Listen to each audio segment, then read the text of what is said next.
All right, let's just jump right in. If you're leading a team, you already know conflict is just part of the deal, right? It can be totally draining, it can feel destructive, and sometimes it feels like all you do is play referee. But what if we've been looking at conflict completely wrong? Today, we're going to break down some really interesting research that gives you a whole new playbook for leading your team through that friction that's, well, pretty much inevitable when people work together. So, right off the bat, we've got to reframe how we think about this.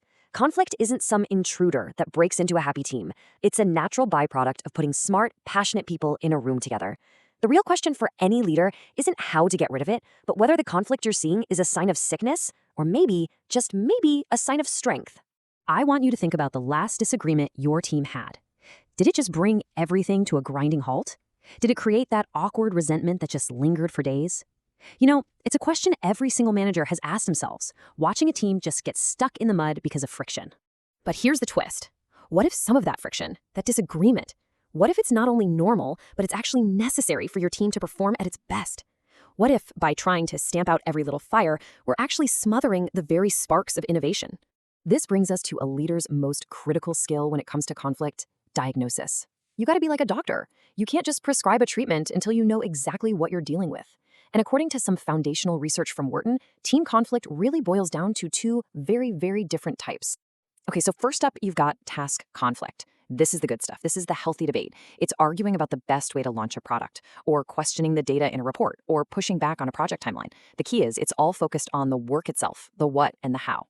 And then you've got its destructive cousin, emotional conflict. This stuff isn't about the work anymore. Nope, this gets personal. It's about clashing personalities, it's fueled by anger and frustration, and it's all about the who.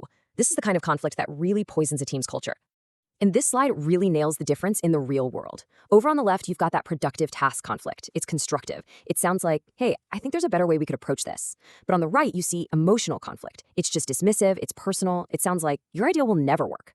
I mean, the impact couldn't be more different. One actually boosts performance, the other just completely tanks it.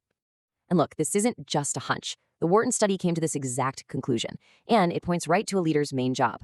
You want to encourage the healthy task conflict while you shut down the destructive emotional kind. So, the big question becomes, how do you get more of one and a whole lot less of the other? To answer that, we have to look at where this stuff comes from in the first place. The same research dug into why these different conflicts pop up, and it turns out that the makeup of your team, its diversity, plays a massive, massive role. The researchers looked at 45 different teams. They were trying to crack open what they called the black box between a team's diversity and how well it actually performed.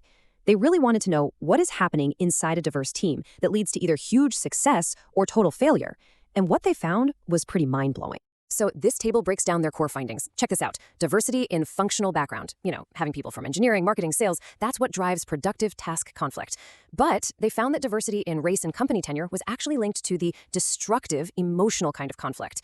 And then there's the big surprise at the bottom. Age diversity actually reduced emotional conflict. Let's break that down. The reason functional diversity is so powerful is actually pretty simple. An engineer and a marketer are literally trained to see the world and the work through completely different lenses. So when they come together, their opposing viewpoints create this healthy friction of ideas. And that debate, that is the engine for better, more innovative solutions. On the flip side, the study found that differences in race and tenure, how long someone's been at the company, can sometimes become a source of emotional conflict. The researchers suggest this is because these things can sometimes trigger subconscious biases or stereotypes, which leads to personal friction that has absolutely nothing to do with the work. So what about that surprise finding on age? The study's theory is that having a mix of ages on a team actually cools things down. Why? Well, think about it.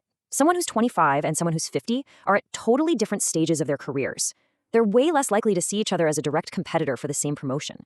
And that reduces the kind of jealous rivalry that can really fuel that emotional conflict. Okay. So now we know how to diagnose the problem. We know we want to encourage task conflict by building these functionally diverse teams, and we know we need to keep a sharp eye out for emotional conflict. So what's the treatment plan when that bad stuff does flare up? This playbook, based on guidance from leadership experts at Park University, gives us 4 really clear steps. Step 1, listen with empathy. And that means you have to be quiet and actually hear people out, validating their feelings even if you don't agree with them. 2, mediate neutrally. Your job is not to pick a winner, it's to be an impartial guide. 3rd, you got to shift the focus back to collaboration by reminding everyone, hey, what's our shared goal here? And finally, set clear boundaries for how you'll all interact going forward to stop the same problem from just happening over and over again. And let's be super clear, this isn't just about putting out fires. As this quote points out, managing conflict well is a huge sign of high emotional intelligence. It's how you build a culture where people feel safe, where your team actually trusts that they can bring up tough issues without worrying about personal attacks. So let's pull all of this together into a final prescription. The real goal here is to shift your mindset. You want to go from being a reactive conflict firefighter to being a proactive team architect, someone who intentionally designs teams and cultures that know how to use conflict for good.